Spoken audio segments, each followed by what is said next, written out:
Ketika Holly sedang diserang, ternyata dia lagi teleponan dengan Bu Ani, ibu angkatnya.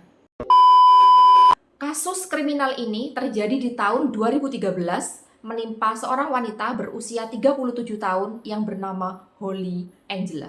Ketika saya merecap kasus ini, saya juga merasa terkejut. Ternyata korbannya yang bernama Holly Angela itu satu kampung dengan saya, yaitu di Tuntang, Salatiga, Semarang, Jawa Tengah. Cuma sekarang ini saya nggak di Tuntang karena saya sudah menikah dan ikut suami. Jadi kedua orang tua saya itu berasal dari Tuntang. Pada saat saya merecap kasus ini dan mengetahui kalau korbannya itu berasal dari Tuntang, saya sempat tanya. Saya sempat tanya kepada saudara saya yang sesepuh di sana. Jadi mulai kecil sampai sekarang udah tua, itu berasal dari kampung saya itu, tapi beliau nggak kenal. Ya mungkin karena saking banyaknya dusun ya. Kalau di sini Tuntang itu merupakan kecamatan, jadi terdiri dari banyak dusun dan desa. Awalnya kasus ini dinilai sebagai penganiayaan yang terjadi di dalam apartemen Holly. Tetapi setelah diselidiki lebih lanjut, ternyata banyak ditemukan bukti yang mengkonfirmasi ternyata kasus kriminal ini merupakan pembunuhan berencana. Yang bikin heboh pada saat itu, ada seorang pembunuh yang ikutan tewas pada saat menjalankan aksinya. Dan juga yang makin bikin gempar, ternyata dalangnya adalah seorang pejabat tinggi salah satu instansi besar di Indonesia, yaitu BPK, Badan Pemeriksa Keuangan. Holly Angela lahir 11 April 1976 dengan nama asli Niken Hayu Winarti. Lahir di Tuntang, Salatiga, Semarang, Jawa Tengah. Kok gelap ya, bentar saya hidupin lampunya dulu. Oh iya. Ibunya adalah pensiunan guru dan ayahnya seorang supir mobil box. Holly adalah anak bungsu dari 3 bersaudara, jadi Holly memiliki kakak yang bernama Yoyo dan Prabu.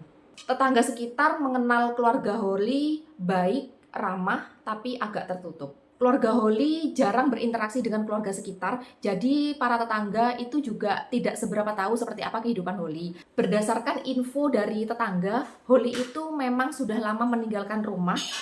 Dia merantau ke Jakarta sejak lulus SMA. Keluarga Holly tahunya Holly di Jakarta itu bekerja sebagai wira swasta. Holly pulang ke kampung halaman setahun 2 kali pada saat libur Natal dan Hari Raya. Sejak Holly merantau ke Jakarta, tetangga nggak ada yang tahu gimana kabar Holly di sana. Tahun demi tahun hingga akhirnya tersebar kabar kalau Holly di Jakarta sudah menikah dan memiliki 2 orang anak. Tapi setelah itu Holly dikabarkan bercerai dan kedua anaknya dirawat oleh ibunya Holly yang ada di Tuntang, Jawa Tengah. Nama aslinya Niken Hayu Winarti, tapi pada saat Holly merantau ke Jakarta, Niken itu mengubah namanya menjadi Holly Angela. Informasi yang ramai dibahas adalah kedekatan Holly dengan Gatot Supiartono. Katanya sih kedekatan itu mulai 2008 sejak Holly bercerai dari suami pertamanya. Yang bikin heboh itu Gatot bukan orang sembarangan. Gatot pada saat itu berusia 49 tahun yang memiliki karir yang sangat bersinar. Karirnya melejit dengan sangat pesat. Dia keterima sebagai pejabat eselon 2 di salah satu instansi terbesar di Indonesia. Gatot tercatat sebagai salah satu pejabat di Inspektorat Utama Badan Pemeriksa Keuangan, yang biasa kita sebut BPK, Badan Pemeriksa Keuangan. BPK itu merupakan lembaga yang bebas dan mandiri dalam melakukan pemeriksaan, pengelolaan, dan tanggung jawab keuangan negara. Pemerintahan pusat, daerah, Bank Indonesia, BUMN, dan masih banyak instansi lainnya. Selama kerja di BPK, Gatot ini memiliki prestasi yang memuaskan. Sehingga beberapa tahun kemudian dia naik pangkat dari pejabat eselon 2 naik menjadi pejabat eselon 1. Gatot memiliki peranan penting sebagai auditor utama atau orang yang memiliki kewenangan untuk memeriksa laporan keuangan. Yang tugas utamanya melakukan audit keuangan Kementerian Luar Negeri, Kemenkumham, Kejaksaan Agung, Polri, dan Badan Intelijensi Negara. Pokoknya Gatot ini adalah benar-benar pejabat penting yang sangat memiliki kewenangan untuk memeriksa laporan keuangan instansi-instansi besar di Indonesia pada saat itu. Karena jabatan yang luar biasa tinggi itu, jadi kedekatan Gatot dengan Holly itu benar-benar disorot oleh sekitar. Mereka berdua menjalin hubungan diam-diam dan sangat rahasia karena Gatot pada saat itu sudah memiliki istri dan anak. Jadi bisa dikatakan hubungan Gatot dan Holly pada saat itu adalah hubungan terlarang. Gatot sudah memiliki istri yang namanya Herbudianti dengan pernikahan sah yang tercatat secara hukum dan agama. Sedangkan Holly sendiri, Holly adalah seorang janda. Dan Holly pada saat itu juga sudah tahu kalau Gatot itu sudah memiliki istri yang dinikahi secara sah. Dan pada saat itu sama istrinya itu belum cerai. Jadi bisa dikatakan Holly itu ya sebagai pelakor. Gatot sudah benar-benar cinta sama Holly. Sehingga beberapa tahun kemudian Gatot menikahi Holly secara siri di Bandung. Setelah dinikahi siri oleh Gatot, kehidupan Holly semakin mewah. Holly tinggal di lantai 9 Tower Ebomi apartemen Kalibata City dengan nomor kamar 09XX. Sejak dinikahi Gatot, kehidupan Holly memang semakin mewah. Tinggal di komplek apartemen mewah, udah itu tas branded, baju branded, dan juga kemana-mana naik mobil. Gatot secara berkala mengunjungi Holly di apartemen, tentunya secara diam-diam, sembunyi-sembunyi dari istri pertama.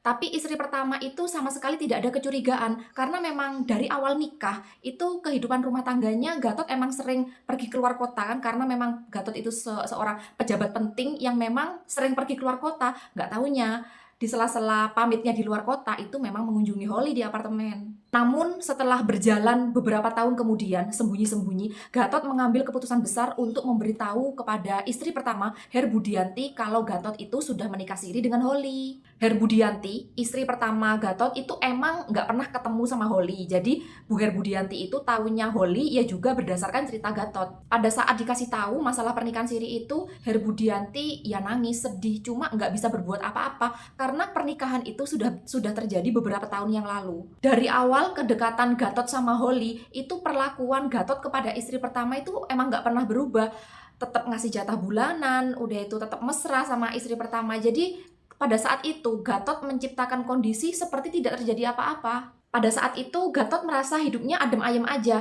Istri pertamanya udah tahu kalau Gatot udah nikah dengan istri kedua. Udah itu istri pertama juga tidak ada pertengkaran dengan istri kedua. Selain itu juga karirnya udah melesat, menjadi pejabat eselon 1, uang banyak, dan hidupnya aman-aman aja sih pada saat itu. Istilahnya pada saat itu Gatot menafkahi kedua istrinya dengan sangat cukup. Awalnya kehidupan cinta segitiga ini adem ayem aja, tapi lama-kelamaan masalah demi masalah muncul. Masalah itu disebabkan oleh istri mudanya yaitu Holly. Di sini Holly itu istilahnya wis dikei ati malah ngerogoh rempelo. Maksudnya itu sudah dikasih hati malah mintanya jantung.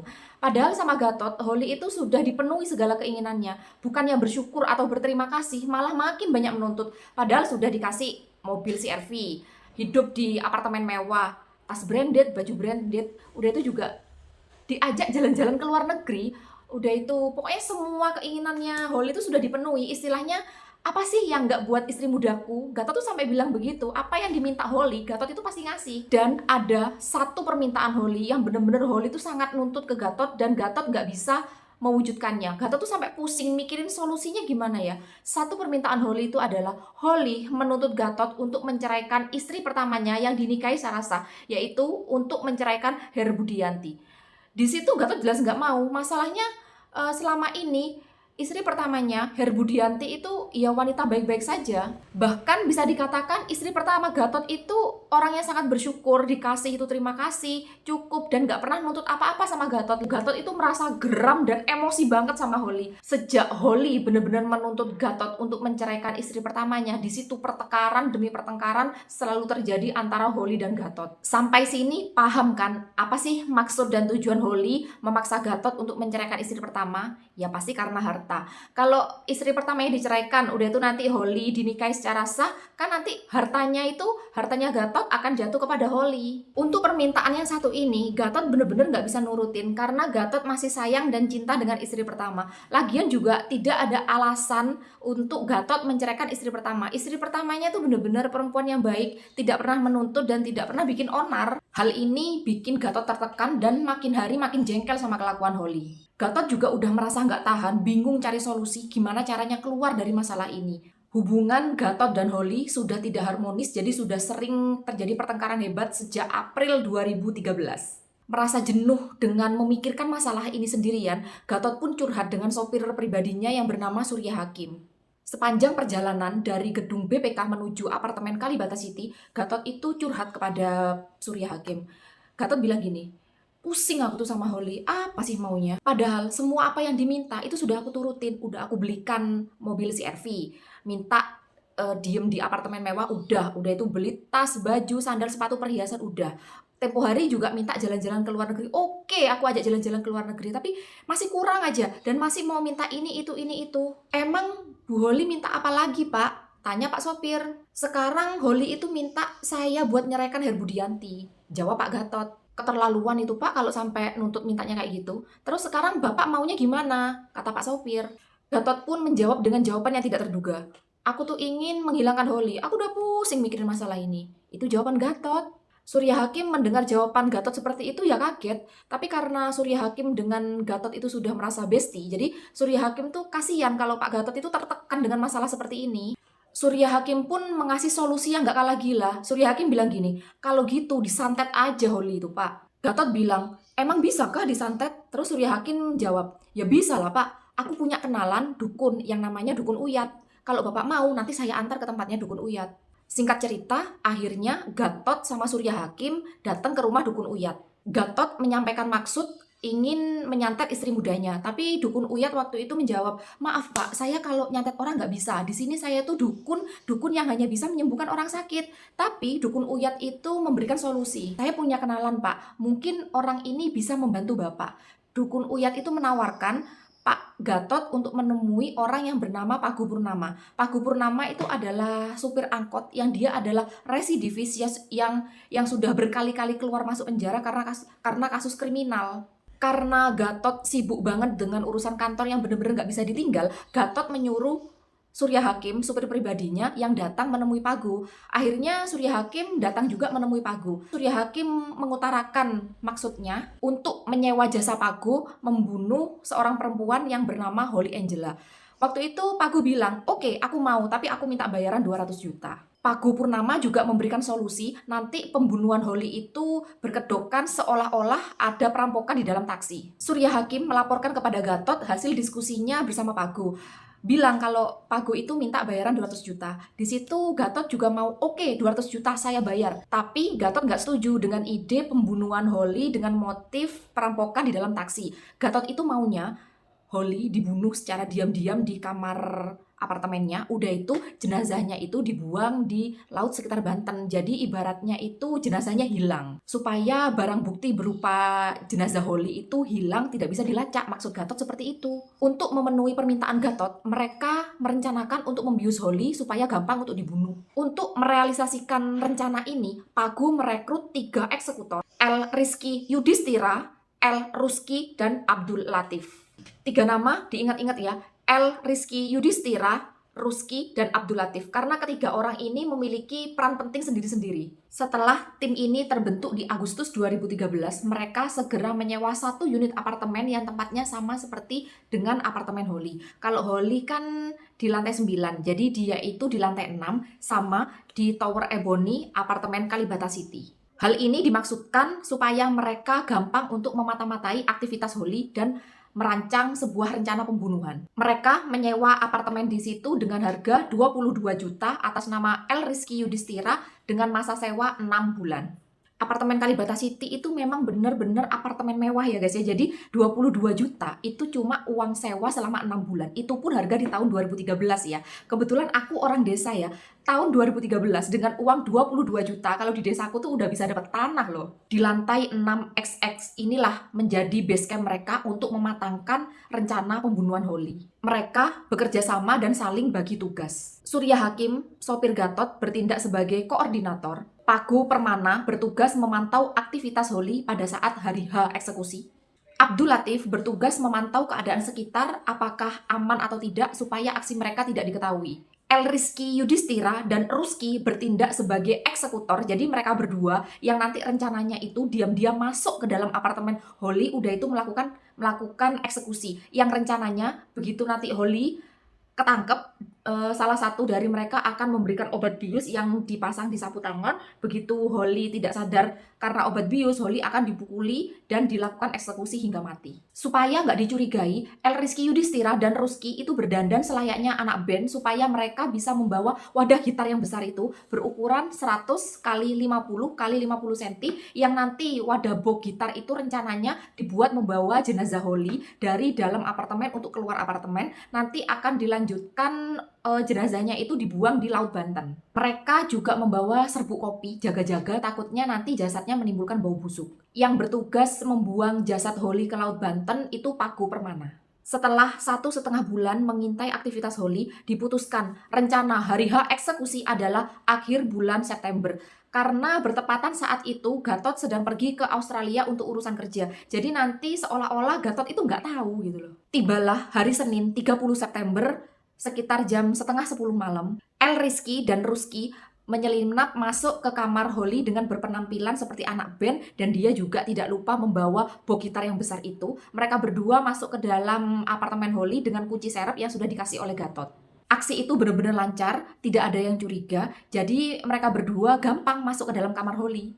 Pada saat El Rizky dan Rusky masuk ke kamar Holly, dipastikan Holly itu nggak ada di situ. Karena kan memang seharian sudah diintai aktivitas Holly. Jadi Holly itu keluar entah kemana, nggak tahu. Jadi pada saat jam setengah 10 malam, mereka berdua masuk kamar Holly. Sekitar 1 jam kemudian, berarti jam setengah 11 malam, Holly datang ke apartemen. Saat itu, Holly pulang dari rumah Ibu Ani, ibu angkatnya di Cibubur. Mengetahui kedatangan Holly, Pago yang emang sudah dari tadi standby di bawah segera menghubungi Abdul Latif yang bertugas sebagai monitoring. Jadi Abdul Latif itu memastikan keadaan sekitar itu tidak mencurigakan. Abdul Latif juga mengikuti Holly masuk ke dalam lift, memastikan kalau Holly itu benar-benar turun di lantai 9 untuk masuk ke kamarnya. Begitu lift sampai ke lantai 9, pintu lift terbuka, Holly keluar.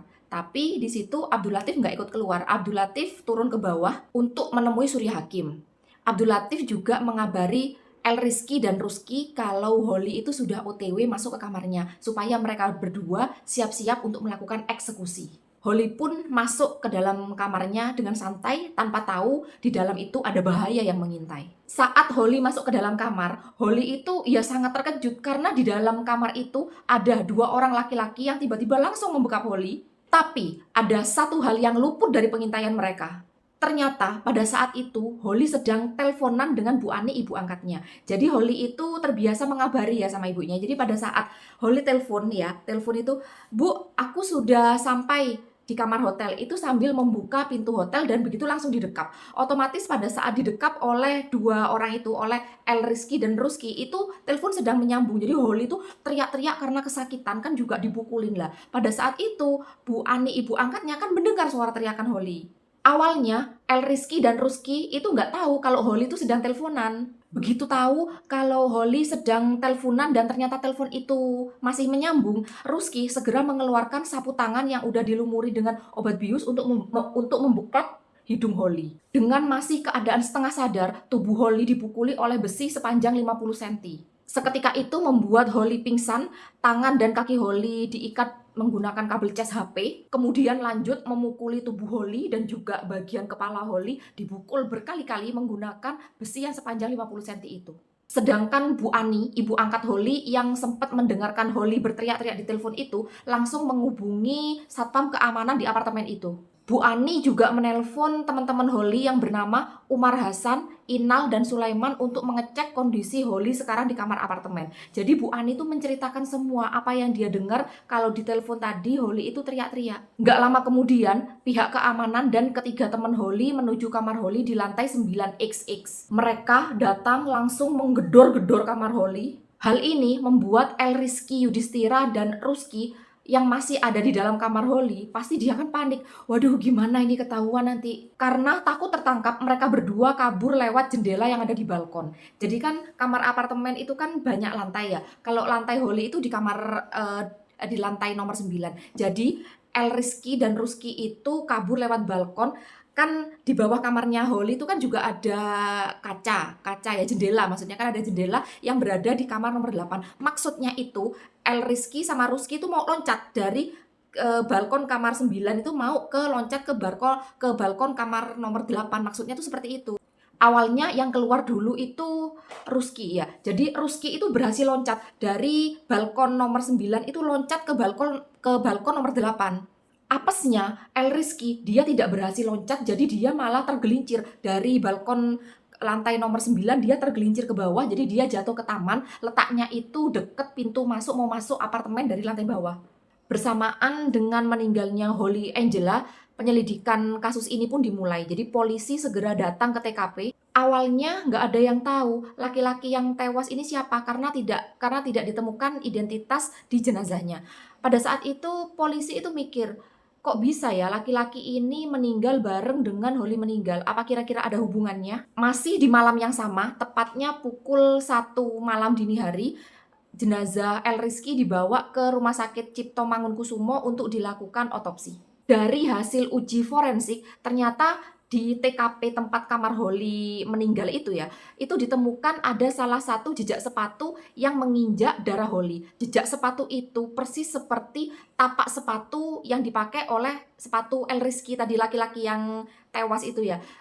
Pada saat itu dilihat di bawah jejak sepatunya El Rizky itu ternyata benar di situ ada bercak darah, dan darah itu dites ternyata itu darah Holly. Dari situlah polisi yakin kematian Holly dengan kematian laki-laki yang tergelincir dari lantai 9 itu benar-benar ada hubungannya. Nggak lama kemudian ada sebuah keluarga dari Lampung yang datang ke RSCM. Mereka bilang kalau mereka adalah keluarga dari jenazah yang jatuh dari lantai 9. Mereka membawa identitas, ternyata benar mereka mengkonfirmasi kalau jenazah itu adalah salah satu keluarganya yang bernama El Rizky Yudhistira. Mereka, keluarganya itu tahu dari laporan kepolisian, kan pada saat jenazah itu dibawa ke rumah sakit kan difoto kan, karena tidak ada identitas, difoto terus di-share. Mungkin ada yang kenal ini siapa, dan ternyata salah satu dari keluarga El Rizky di Lampung itu menyaksikan tayangan itu. Keluarga El Rizky pun dimintai keterangan, dan dari situlah polisi mengetahui nama Surya Hakim dan Abdul Latif. Jadi pada saat warga di situ heboh ada laki-laki yang jatuh dari lantai 9, itu Surya Hakim, Pago, sama Abdul Latif itu kan lagi ada di lantai bawah untuk menunggu konfirmasi dari El Rizky dan Rusky yang melakukan eksekusi di atas ya. Jadi pada saat warga itu heboh dan kemudian mereka bertiga itu lihat, loh kok ternyata El Rizky itu jatuh, jadi mereka bertiga tuh langsung kabur. Polisi segera memburu nama-nama Surya Hakim, Abdul Latif, sama Pago. Akhirnya 7 Oktober 2013, polisi berhasil menangkap Abdul Latif di rumahnya di Bojonggede, Depok. Menyusul 2 hari setelahnya, polisi juga berhasil menangkap supirnya Gatot, yaitu Surya Hakim, berhasil diringkus di rumahnya di Karawang, Jawa Barat. Penangkapan Abdul Latif dan Surya Hakim ini membuat penyelidikan kasus kematian Holly ini makin melebar. Dari situlah polisi juga mengenal nama Pago. Polisi langsung memburu untuk penangkapan Pago. Hal ini membawa polisi untuk melakukan penangkapan terhadap dalang utama, yaitu Gatot Supiartono. Gatot pun ditangkap dan dilakukan pemeriksaan terhadap Gatot selama 13 jam di kantor polisi. Awalnya sama sekali nggak ada pikiran dan sama sekali tidak ada yang menduga kalau dalang dari kasus ini adalah suami korban sendiri, yaitu Gatot. Karena pada saat peristiwa ini terjadi, Gatot itu kan lagi ada di Australia, lagi dinas kerja. Setelah diperiksa polisi baru tahu ternyata Holly dengan Gatot adalah suami istri dari pernikahan siri. Polisi juga tahu kalau Surya Hakim adalah sopir pribadinya Gatot. Akhirnya 17 Oktober 2013, Gatot Supiartono ditetapkan sebagai tersangka. Setelah penangkapan Gatot, Surya Hakim, dan Abdul Latif, polisi terus memburu tersangka yang masih jadi buron, yaitu Pago Permana dan Rusky. Akhirnya 8 November 2013, polisi berhasil menangkap Pago di Pandeglang, Banten. Pago ini bisa lama jadi buron karena Pago bersembunyi di hutan wilayah Banten. Pago juga bilang, Pago itu bersembunyi di hutan wilayah Banten itu bersama Rusky. Tapi pada saat penangkapan itu cuma ada Pago aja, jadi Rusky itu berhasil kabur sebelum ditangkap oleh polisi. Sidang pertama kasus pembunuhan Holly dilakukan 19 Maret 2014 di Pengadilan Negeri Jakarta Pusat. Gatot, Surya Hakim, Abdul Latif, dan Pago mendapatkan dakwaan yang sama, yaitu melanggar pasal 340 KUHP, junto pasal 56 tentang pembunuhan dan penganiayaan. Sidang itu berlangsung dengan panjang dan bisa dikatakan agak sedikit alot. Majelis Hakim Jakarta Pusat memutuskan Gatot Supiartono tidak terbukti bersalah dalam kasus pembunuhan berencana Holly Angela. Iya bener, kalian nggak salah dengar. Majelis Hakim itu memutuskan kalau Gatot itu tidak terbukti bersalah. Jadi Gatot itu cuma divonis bersalah atas penganiayaan yang menyebabkan kematian. Jadi bukan divonis sebagai dalang utama, enggak. Gimana? Kalian kaget nggak dengerin hasil putusan pengadilan? Kaget sih, kalau aku pribadi sih biasa aja sih. Karena ya memang kasus kayak gini di Indonesia itu biasa selama ada ini. Padahal kan Gatot itu kan jelas-jelas sebagai dalangnya kan, pembunuhan berencana ini kan otaknya kan memang Gatot. Hal ini terjadi karena kasus perencanaan pembunuhan Holly ini terjadi karena kesalahpahaman.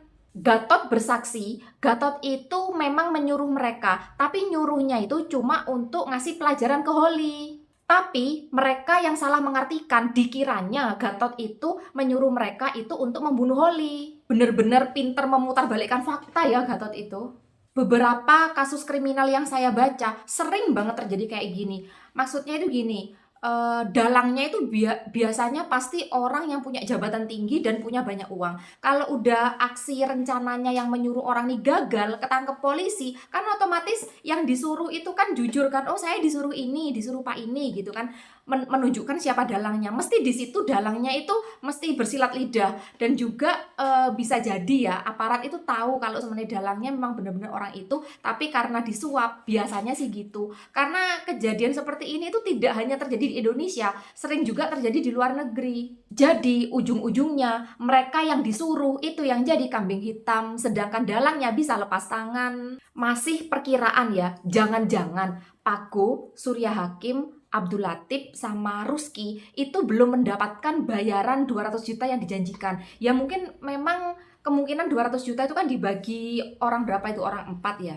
Kan biasanya kalau mau dibayar itu kan nunggu kerjaannya sukses lah, berhubung ini nggak sukses, bahkan ibaratnya ini pembunuhan berencana yang gagal total, jadi ya pembayarannya belum dibayar, ya apes kan ya, sudah belum dibayar malah ketangkep polisi. Yang lebih apes lagi itu yang namanya El Rizky Yudhistira, belum dibayar udah itu akhirnya mati duluan, nggak kebayang kan dosanya itu. Kembali lagi ke cerita awal, karena kesalahpahaman akhirnya Gatot divonis dengan hukuman penjara 9 tahun. Berbeda dengan Pago, Abdul Latif, dan Surya Hakim, mereka bertiga benar-benar terbukti melakukan perencanaan pembunuhan sehingga mereka dihukum 17 tahun penjara. Setelah putusan itu keluar, mereka bertiga mengajukan banding. Sehingga pihak berwenang menjatuhkan hukuman kepada 3 orang itu sama-sama hukuman penjara 9 tahun, sama seperti hukuman penjara Gatot. Terus gimana kabar dengan Ruski? Apakah masih buron? Dari berita yang saya recap di detiknews.com di akhir 2017 itu berita kasus pembunuhan Holly itu diupdate, dan di situ masih dinyatakan Ruski masih buronan sampai saat itu. Jadi nggak tahu Ruski itu apakah masih hidup tapi bersembunyi, apakah sudah mati juga nggak tahu. Terus gimana kabar karir Gatot di BPK? Apakah dipecat atau apakah tetap kerja di BPK juga nggak tahu. Jelasnya ini kan finalnya Gatot di penjara selama 9 tahun. 9 tahun sejak 2014. 2014 ditambah 9 jadi 2023. Jadi sekarang kan udah 2025. Jadi Gatot ya sudah bebas. Kira-kira dari kasus ini pelajaran apa yang bisa kita ambil? Dan apabila dari berita yang saya sampaikan tadi ada terjadi miskomunikasi atau berita yang salah, bisa di komen di kolom komentar ya. Dan terima kasih yang sudah menonton channel ini. Semoga hari-hari kita menyenangkan dan selalu lancar rezeki yang berkah. Sampai jumpa kembali di video saya selanjutnya. Terima kasih. Assalamualaikum.